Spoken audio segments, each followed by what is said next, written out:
Добрый вечер, дорогие друзья. Во-первых, я хочу поблагодарить вас за то, что вы до сих пор со мной смотрите мои видео. Огромное вам спасибо. И во-вторых, более 70% моих зрителей, они смотрят мои видео, но не подписаны. И поэтому я прошу вас, ребята, пожалуйста, подпишитесь на мой канал. Это не так сложно сделать. Просто нажать на подписаться и все.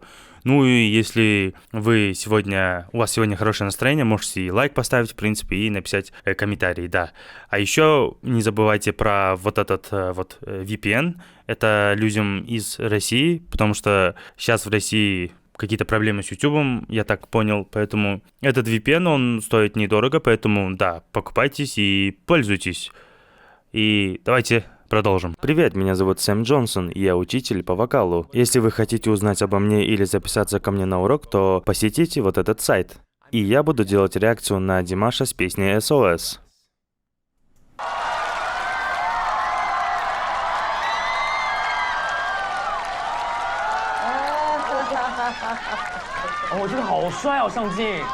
So confident. 我觉得有点像林志炫啊。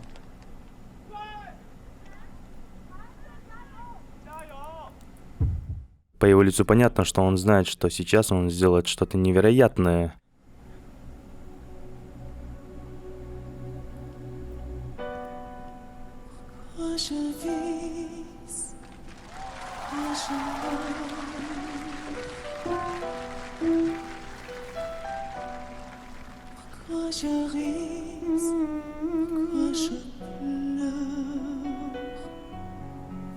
У него хорошая французская ре. Классической музыки обычно они его переворачивают. Pourquoi versus pourquoi. И сейчас он поет современную музыку. Его R очень интересен, потому что он поднимает заднюю часть его языка. И оно как бы вибрирует вместе с вашим твердым небом.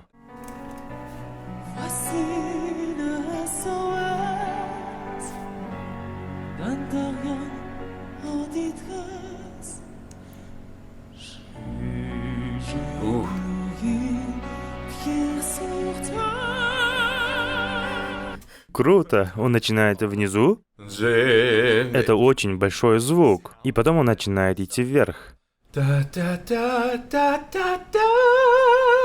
И каждый раз звук становится легче, потому что он готовится к этому переходу. Но легкость в звуке, она начинается не в самом переходе, а намного раньше. Просто самую первую фразу он спел полным грудным голосом, чтобы почувствовать, как смыкаются голосовые связки. И чтобы потом с этим пониманием идти дальше.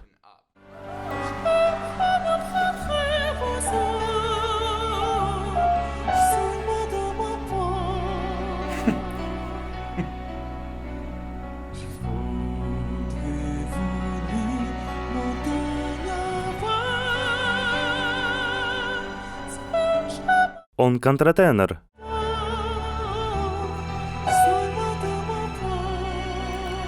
Я очень уважаю эти части со стаккато на вершине его голоса, а не умение контролировать поток воздуха, чтобы он оставался ровным. Даже делая паузы посередине, это очень сложно, потому что обычно при начале и конце вдоха поток меняется. Либо воздух становится больше, либо меньше. Он начинает с очень контролируемого и очень маленького количества воздуха.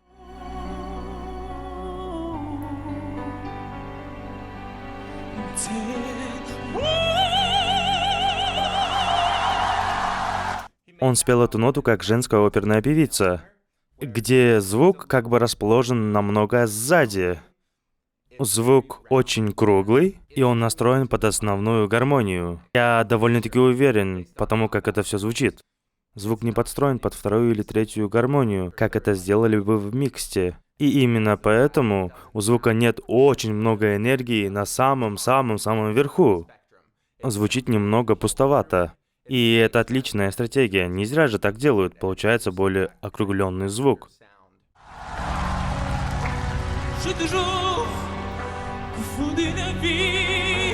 А теперь он возвращается к миксту, где звук находится впереди, где его связки смыкаются больше.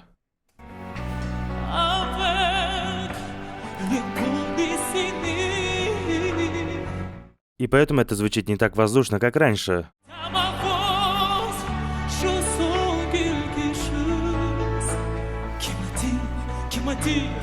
me dire voler.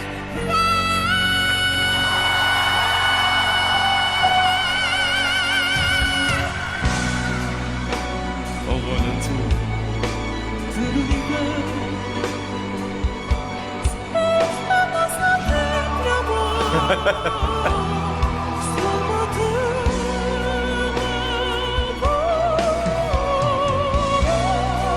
Он играется и переходит от нежного, красивого, маленького, классически округленного звука с низкой громкостью, который очень круглый и очень маленький, к этому более резкому, яркому, интенсивному звуку. И он играется, перепрыгивая между этими звуками, но у него все под контролем. Он не обязан быть либо там, либо тут. Он скользит между ними, чтобы в этих двух экстремальностях. И это показывает его уровень.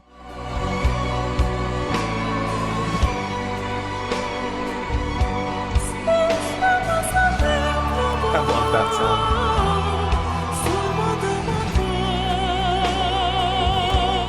Обычно, если звук проваливается назад, то это на более открытых гласных типа А или О. Проваливание назад означает, что язык тянется назад и тем самым опускает гортань. Если найти гортань у мужчин легко, у женщин труднее, то при глотке она поднимается. Если потянуть язык назад и сделать вот так, то гортань опустится. И получается более гулкий звук. If you kind of pull your tongue back or go like this, А он это делает для эффекта. Он хочет этот звук таким образом. Он слишком хорош, чтобы делать такое случайно.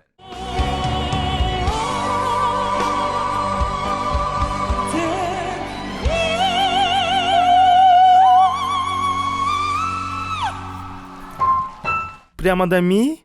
Нет, ну, ребята, сами послушайте, он сказал таким же тоном. Up to the E? Но он как бы проскользнул к этой ноте, поэтому это для него сработало. Он проскользнул к этой ноте, а не сразу же взял эту ноту. Это позволило его связкам растянуться. Даже за такое короткое время его связки смогли растянуться и найти баланс. Также он не делал крещендо вверх. И еще один момент, когда поднимаешься на октаву выше, звук для слушателя воспринимается в 2 раза громче. Поэтому, переходя с более низкой позиции, From там внизу, было ниже. И вообще безумно говорить, что ми первой октавы — это низкая нота. Или ми второй октавы. then he jumps up.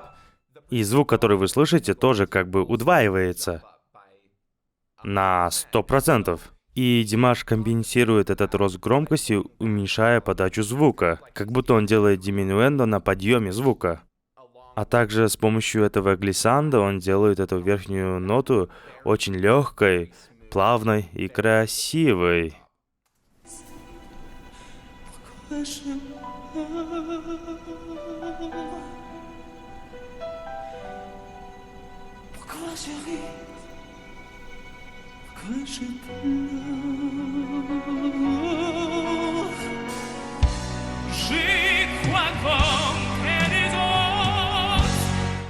Звук довольно круглый, но мощный. Можно это сравнить с твитером и вуфером. Если только твитер, звук будет хрупким, а если только вуфер, то звук будет слишком глухим, и верхние обертоны будут теряться. Он не пренебрегает ни тем, ни другим, и это дает прекрасный результат, потому что они оба работают. Это звучит более классически, потому что есть немного оттенка. Sound to it.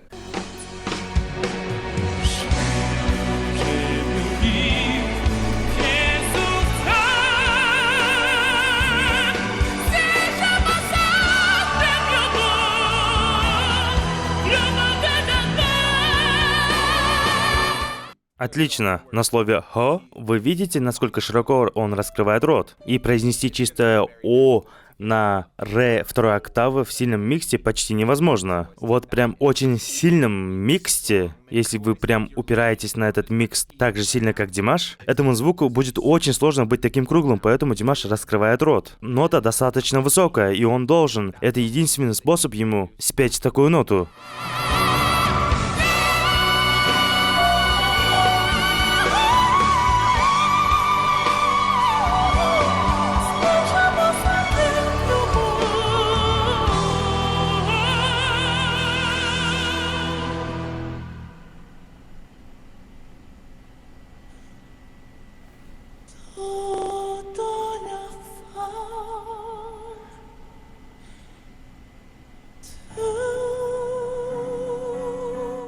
Очень интересная деталь в конце.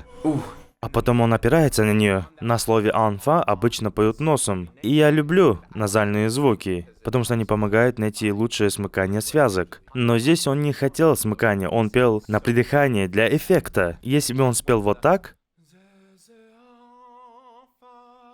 такое не вписалось бы в картину, поэтому он не спел ее носом. Поэтому он спел ровно, сохранил единый тон до того момента, когда хотел усилить смыкание, и сделал это крещендо на «а». Он сделал крещендо звука, а также он сделал крещендо как бы плотности смыкания.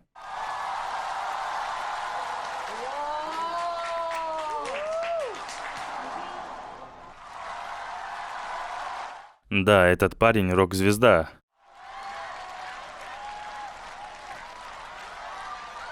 Димаш крут. У него есть полный контроль над своим голосом.